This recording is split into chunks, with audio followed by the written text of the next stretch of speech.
Otra semana en positivo para los principales índices, pero a diferencia de la semana pasada empezamos a ver cosas distintas, sobre todo en el fondo de mercado. Esta semana los principales índices lo han hecho muy bien, empujadas por las líderes de mercado. Decíamos, los líderes tienen que reactivar, tienen que despertar para que el mercado pueda volver, los índices principales puedan volver a reactivarse y a volver a empujar. Bien, las líderes lo han hecho, pero ¿qué está pasando con el resto del mercado? Porque esta semana tenemos varios sectores y varias empresas y sobre todo empresas pequeñas y medianas otra vez en rojo. Vamos a analizar qué es lo que está pasando, qué debemos esperar sobre todo para que esta subida pueda mantenerse y sobre todo para que sea duradera y no sea simplemente una subida para luego volver a bajar. Vamos a analizar también lo que le ha pasado al Tesoro, porque pese a que haya sido una buena semana para los índices, y si bien los índices principales han tenido una buena semana, quien no la ha tenido ha sido la secretaria del Tesoro, Janet Yellen. El viernes, justo cuando los índices cerraron, Moody's, la agencia de calificación, soltó una bombita al mercado, qué coincidencia, a las horas justo nada más cerrar el mercado,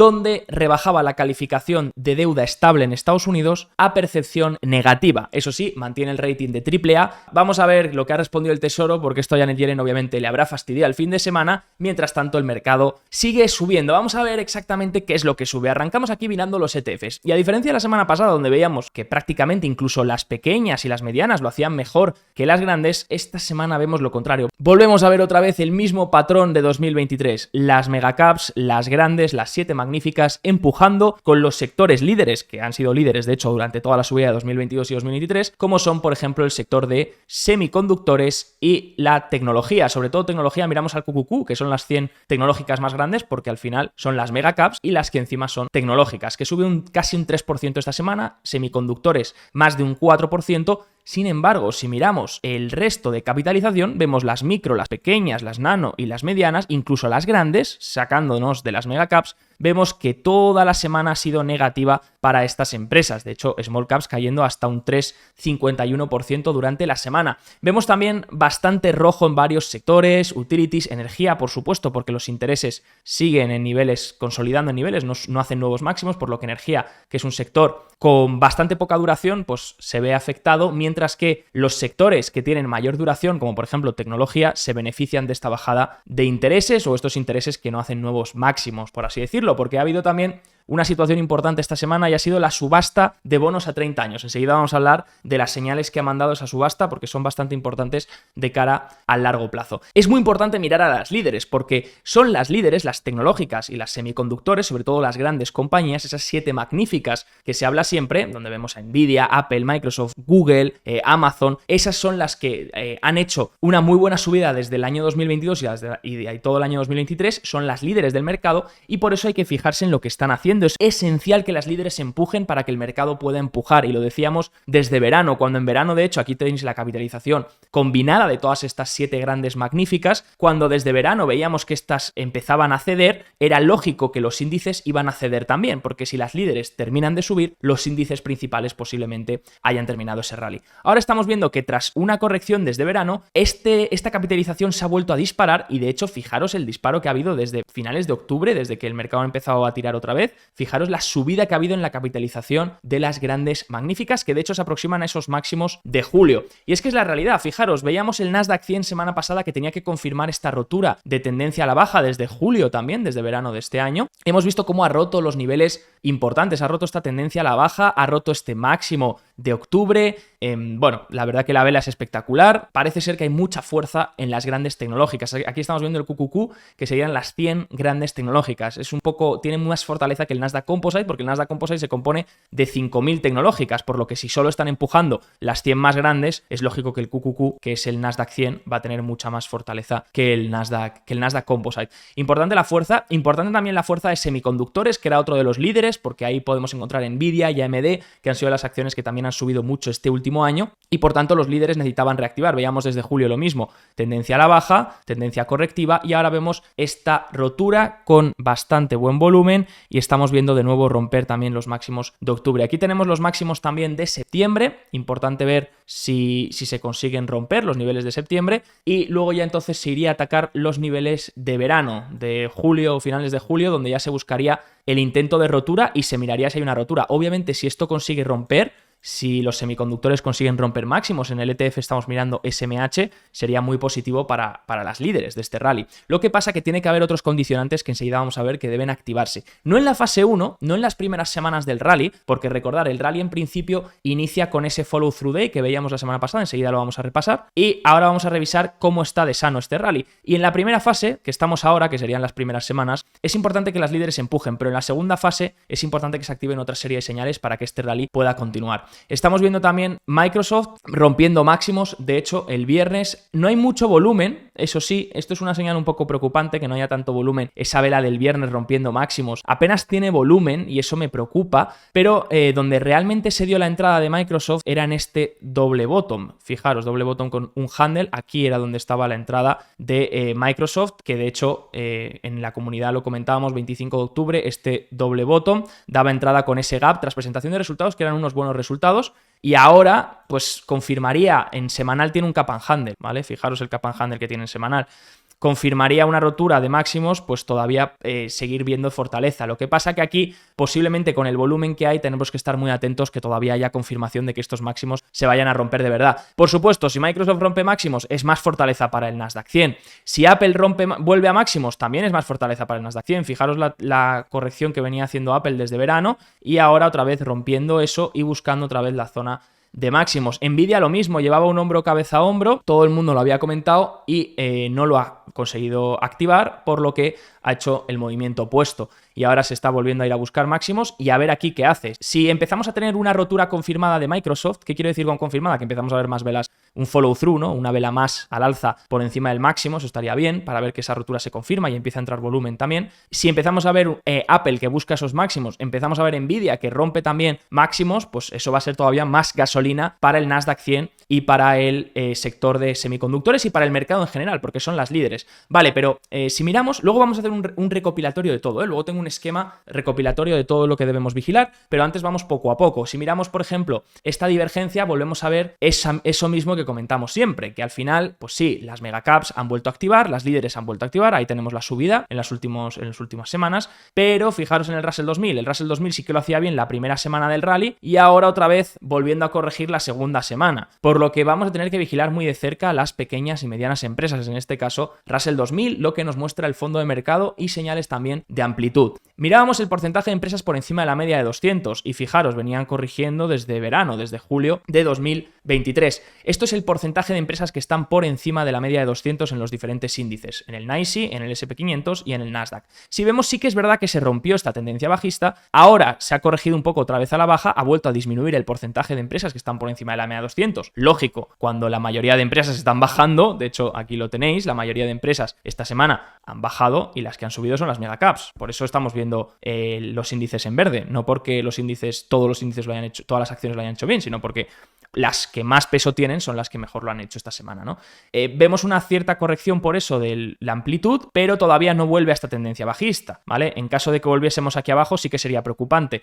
Como todavía simplemente es un retroceso después de esta subida tan fuerte, todavía no me llega a preocupar del todo. Fijaros, comportamiento S&P 500 tras una racha de 8 días seguidos en positivo. Almanac Trader vuelve a compartir cómo se comporta de media el S&P 500 después de una racha tan grande de días consecutivos subiendo. Y miramos desde 1950, cuando se han hecho una racha de 8 días seguidos subiendo, incluso de 9 o de 7, vemos que normalmente hay cierto retroceso en algunos momentos, pero que en principio suele ser bastante positivo para los próximos días, por lo que esto apoyaría un poco esa fuerza del rally que estamos viendo. Al final lo que es importante, y aunque toda la estadística diga esto, lo que tenemos que hacer es tener un plan de acción. La semana pasada veíamos el siguiente plan de acción, ¿no? A medida que siguen aumentando las probabilidades de que el rally siga subiendo, ¿qué probabilidades podemos aumentar? Pues las señales que hemos visto, ¿no? Mejora de amplitud, que el resto de empresas acompañe, que las líderes rompan máximos, todo eso, si se va sumando, poco a poco incrementan las probabilidades de éxito del rally. Pero además, si pasan días y no se acumula distribución, también aumentan las probabilidades del rally, de que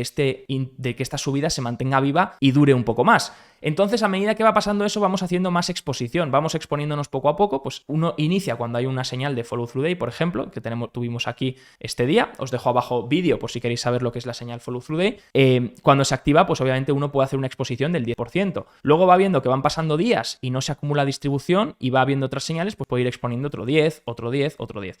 En caso de que se vaya acumulando distribución, hay bastante distribución que se va acumulando, entonces va reduciendo posición y cuando se acumulan muchos días de distribución vuelves otra vez a 100% liquidez, ¿no? Entonces, ¿qué está pasando con los días de distribución? Bueno, pues tuvimos uno el jueves, ¿de acuerdo? Tuvimos el follow through day este día, han pasado día 1, el día 1 fue al día 2, el día 3 hubo follow through day, día 4, día 5, día 6, día 7 sin distribución, día 8 ha tocado un día de distribución, por lo que ya hemos tenido una caída superior al menos 0,2%, eso es un día de distribución, superior o igual al menos 0,2%, bueno, en este caso inferior o igual al menos 0,2%, y con un volumen superior al volumen del día anterior. Por tanto, el volumen de N es superior al volumen de N-1. Cuando tienes eso, tienes un día de distribución, ¿vale? Una caída igual o mayor a menos 0,2% y con un volumen superior al del día anterior. Cuando tienes eso, cuenta como día de distribución. Ya ha habido un día de distribución, que fue el jueves pasado. Cuando se acumulen 4, 5 días de distribución, peligro, ¿vale? A partir de ahí, entonces, deberemos volver a recoger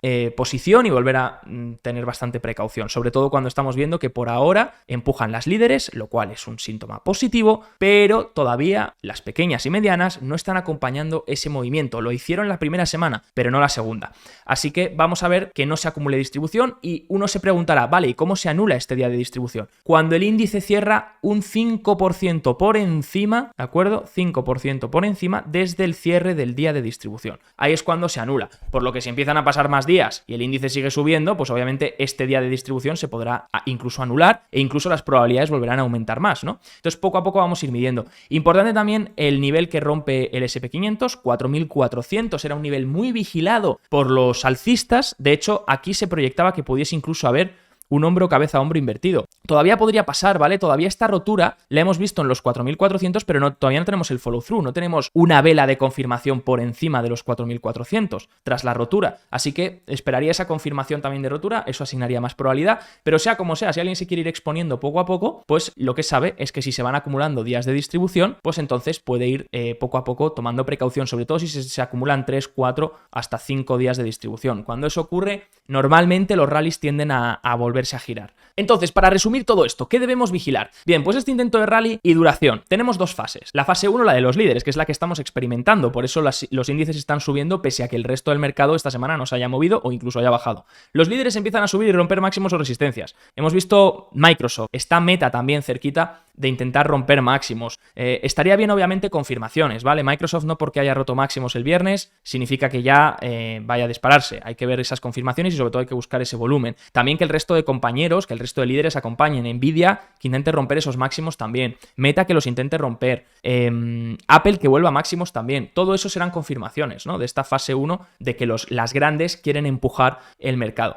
Los principales índices suben, eso será una señal también, sobre todo si no hay días de distribución. No se acumulan días de distribución. Ahora bien, vamos a decir que hemos tenido la fase 1, pero en la fase 2 el fondo de mercado sigue destruido, como esta última semana. Estamos viendo que las pequeñas no avanzan, las medianas no avanzan, nada sube, solo suben las grandes, y las grandes son las que hacen subir los índices. Bien, pues dentro de la fase 2 no es necesaria todavía, pero sí que es verdad que una vez ya el rally lleve una semana, 2 semanas, 3 semanas, a partir de ahí ya para que pueda tener continuidad, y sobre todo cuando las grandes ya hayan roto máximos y empiecen a estar extendidas, para que el rally pueda seguir, para que esta subida pueda continuar y tenga duración, el fondo de mercado es el que tiene que ponerse las pilas, y ahí es cuando el resto del mercado tiene que empezar a acompañar el rally. La amplitud mejorar, índices como el Russell 2000 o el S&P 500 Equal Weight, el RSP, empiezan a romper resistencias al alza. En caso de que el fondo de mercado no acompañe, el rally obviamente será corto. Puede haber rally, pero la pregunta es, ¿cuánto va a durar? Porque la gente habla de, no, esto ya es un mercado alcista hasta próximo año, hasta 2024. Bueno, vale, pero entonces tiene que haber una fase 2.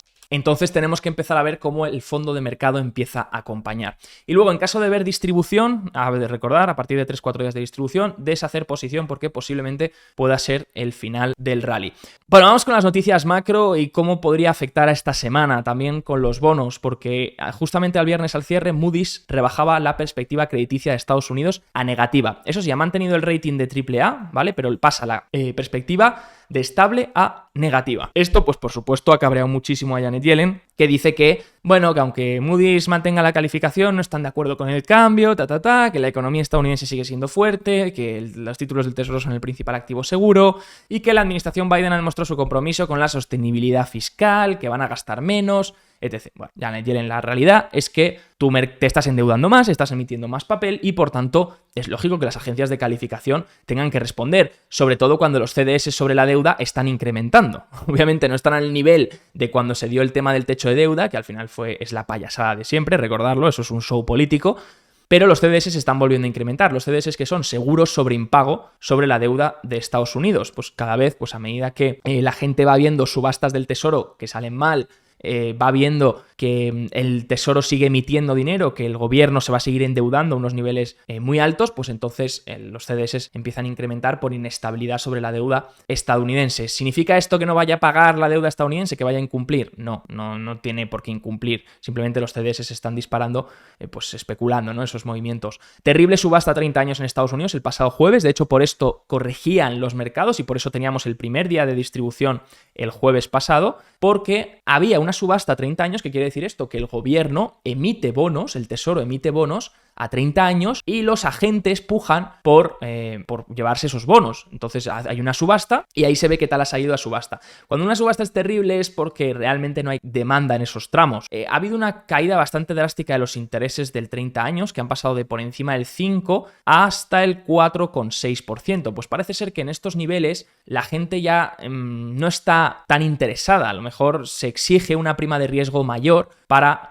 llevar una deuda, sobre todo a 30 años, cuando el Tesoro se está endeudando a unos niveles estratosféricos. Fijaros el gobierno, lo que se proyecta de deuda. De hecho, os voy a dejar abajo un vídeo que he preparado, es básicamente un research que he preparado de todo lo que está pasando con la deuda estadounidense para el que le interese, por qué se crea, por qué el Tesoro está en déficit, qué proyecciones hay y cuál es el principal problema. Porque el principal problema de la deuda estadounidense no es la cantidad de deuda, que sí, va a llegar para 2029, se proyecta que sea del 109% de sobre el PIB, superando los niveles de la Segunda Guerra Mundial de 1946, ¿vale? Que fue el récord, que era 106% de deuda sobre el PIB. Pero ese no es realmente el problema. La cantidad no es la cantidad de deuda realmente el problema. Obviamente es un problema, pero no es el problema mayor. El problema mayor es el coste de financiación de esta deuda. Fijaros esto es únicamente lo que paga Estados Unidos, obviamente en dólares. Habría que verlo también, y en el vídeo junto a Bison Trade lo vemos en términos porcentuales, pero fijaros la tendencia, ¿de acuerdo? La tendencia de lo que ha pagado Estados Unidos por su deuda, de lo que paga de intereses, siempre ha sido lineal, pero fijaros ahora que se vuelve exponencial. Fijaros ahora la subida que ha habido desde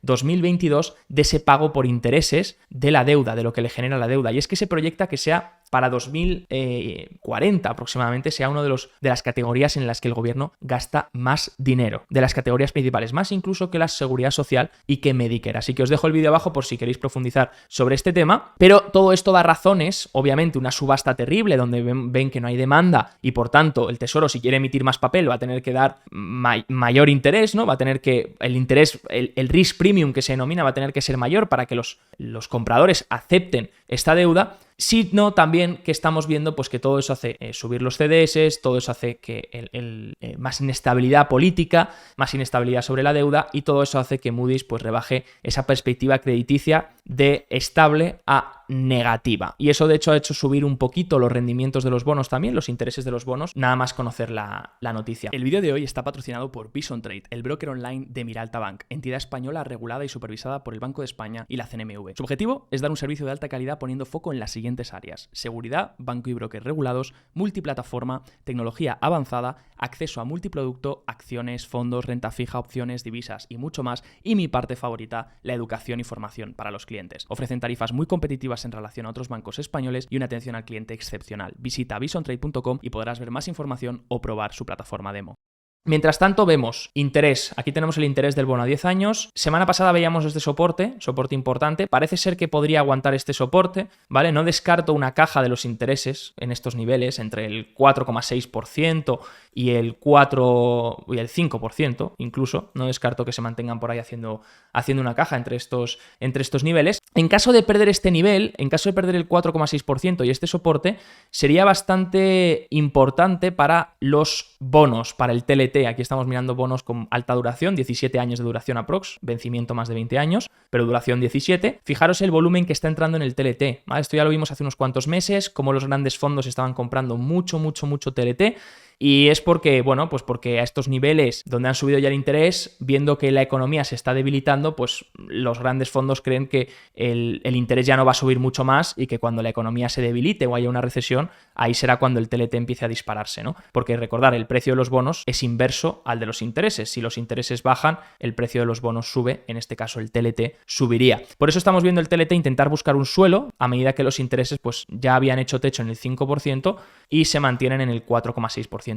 Hay mucha creencia de que los intereses van a bajar muy rápido. Hombre, yo creo que los intereses a largo plazo van a tardar en bajar. Si empiezan a bajar muy rápido sería una señal de debilidad económica, de que la proyección futura está siendo bastante más leve. Puede ser esta bajada que hemos tenido también, la bajada de las commodities, hemos tenido bajada fuerte en las materias primas, pero sin duda hay que vigilar este nivel, 4,6%. Yo me iría exponiendo poco a poco a alta duración, ya lo dijimos hace unos meses, pero siempre y cuando iría aumentando la exposición únicamente cuando vea datos macroeconómicos que sean negativos, que a medida que vea datos macroeconómicos que sean malos para la economía, que muestren que la economía se está debilitando, ahí es cuando poco a poco uno se puede ir exponiendo aumentando un poco su posición en estos bonos a 10 años, 20 años, 30 años, con mucha duración, esperando esa caída de intereses. Pero hace falta eso, que la economía pues poco a poco vaya cediendo. Bueno, otras causas también que se explican de la subida de intereses, de que no haya compradores, de que tal, bueno, pues China ha dejado de comprar, recordar, gráfico interesante Bank of America, desde el 14 viene reduciendo sus compras de bonos estadounidenses, Japón también, Arabia Saudita también, tienes a la Fed que ya no está comprando bonos, que de hecho está dejando vencer los bonos que tienen balance y dejando el QT, y luego pues tienes un montón de deuda que está intentando emitirse. Por lo tanto, tienes muchísima oferta pero muy poca demanda, lo que hace que me cuestione si realmente los intereses a largo plazo van a caer rápidamente. Por eso este nivel es muy importante. En caso de que se pierda, pues sí, será una señal más de que la economía se está debilitando y de que el TLT puede empezar a rebotar. Pero esperaría señales de macro de mercado debilitándose. Mientras tanto, última semana importante también comentar cierto movimiento en las materias primas. Fijaros que el crudo ha vuelto a caer fuertemente, pero están cayendo muchas materias primas. Entonces es importante preguntarse, excepto obviamente el zumo de naranja, que es increíble el año que lleva, es el año del zumo de naranja, pero es importante preguntarse por qué las materias primas están cayendo. ¿Realmente se está enfriando la economía global y es un signo de que vamos hacia un entorno un poco más deflacionario, a un posible entorno de recesión global? Habría que planteárselo como mínimo, o hay que seguir vigilando qué es lo que hacen las commodities, ¿vale? Pese a que las bolsas se hayan subido estas semanas, hay que seguir muy de cerca las commodities para ver qué es lo que hacen. Mientras tanto, se ha publicado el último informe de la Fed sobre el consumo y también los niveles de deuda, sobre todo retail, y los impagos de la deuda están incrementando. Pero todavía, eso sí, por debajo de niveles prepandemia, ¿vale? Aunque veamos este incremento tan fuerte, sobre todo en las tarjetas de crédito, de impagos, si lo miramos en relativo, veremos que todavía están por niveles, en deuda total, todavía están por debajo de niveles prepandémicos. Eso sí, estamos viendo incrementar fuertemente desde más o menos 2023, finales de 2022, ese impago de tarjetas de crédito.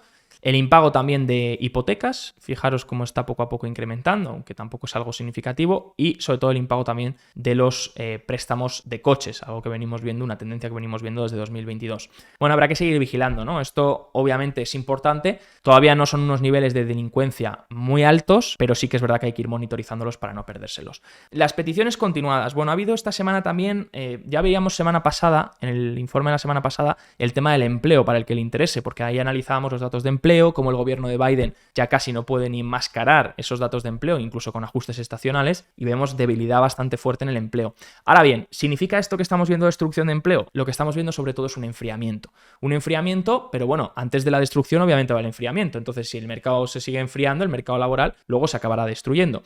Esta semana hemos tenido peticiones iniciales de desempleo y continuadas. Esto es la gente que pide esa ayuda de prestación por desempleo. Las iniciales es gente que por primera vez lo pide, y las continuadas es gente que ya ha pedido esa prestación por desempleo, pero sigue recibiéndola porque sigue en desempleo y no ha encontrado trabajo. Y seguimos viendo lo mismo que veníamos viendo semanas atrás.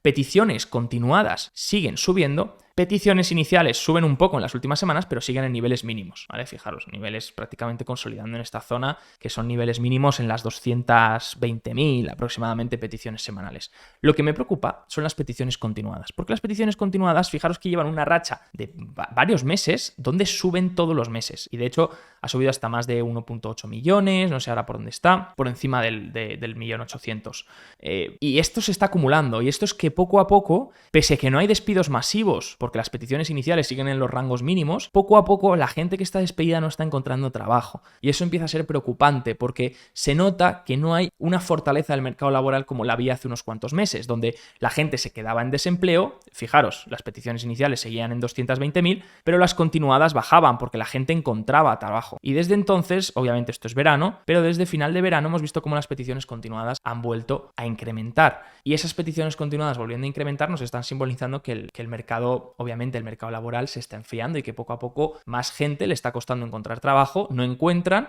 y cuando sea el momento de despidos masivos, ahí ya sí que será preocupante, porque si la gente no está encontrando un trabajo y si encima las empresas se ponen a despedir de forma masiva, ahí ya sería un detonante todavía mayor que afectaría por supuesto, al mercado de bonos y al mercado de renta variable. Fijaros, de hecho, esto lo hice hace tiempo para analizar cuándo suelen subir las peticiones iniciales de desempleo, que ahí es cuando empezamos a ver despidos masivos, porque las peticiones iniciales de desempleo, si suben, es que mucha gente se está yendo al paro esa misma semana.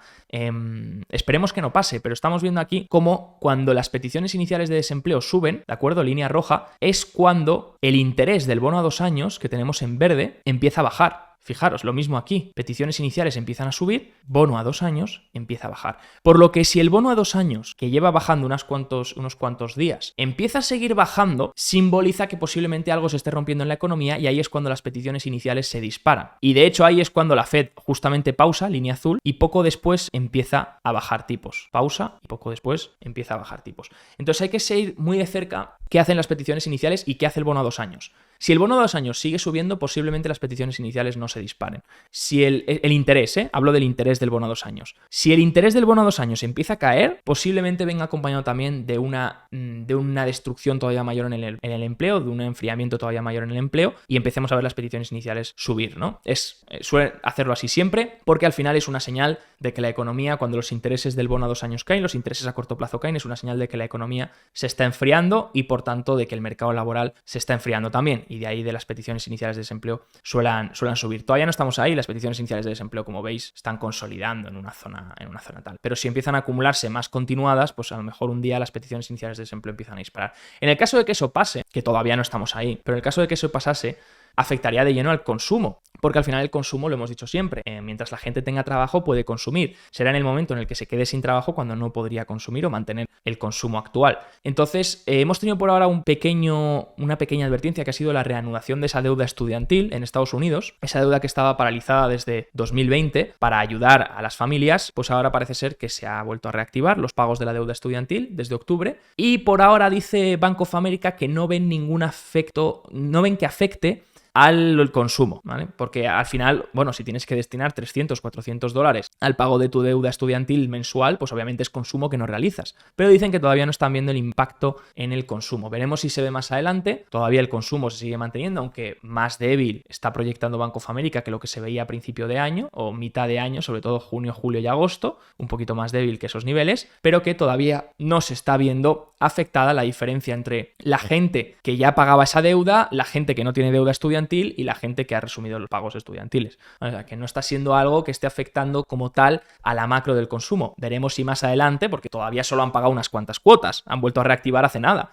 Veremos si a lo mejor pasados 6 meses, 7 meses, como tienen que pagar todos los meses esa deuda, pues empezamos a ver cómo afecta también al consumo. Todavía es pronto, obviamente, pero esos signos pues serán importantes de vigilar, sobre todo para ver lo que hace el mercado de bonos, como hemos dicho, y para ver también cómo se sigue desarrollando el mercado, que como hemos dicho antes, estas son las dos fases. Estamos por ahora en la fase 1, importante que no se acumulen días de distribución, y luego importante que para que esa fase 2 se pueda mantener el rally y el rally se pueda extender, esa fase 2 tiene que mostrar una amplitud que mejore, porque esta semana la amplitud ha sido una patata. Entonces estaría bien empezar empezar a ver mejoras en la amplitud. Posiblemente veamos pullbacks. Esos pullbacks es importante que no sean días de distribución, y si lo son, pues cuando se acumulen 3 o 4 tendremos que tener mucho cuidado, y yo personalmente desharé posición otra vez. Hasta aquí el vídeo de hoy, espero que os haya gustado, y si es así, pues por favor, dejar un buen like, que apoyáis mucho el canal. Recordad abajo que tenéis todos los accesos por si queréis formaros, si queréis acceder también a nuestra comunidad y demás. Nos vemos la semana que viene.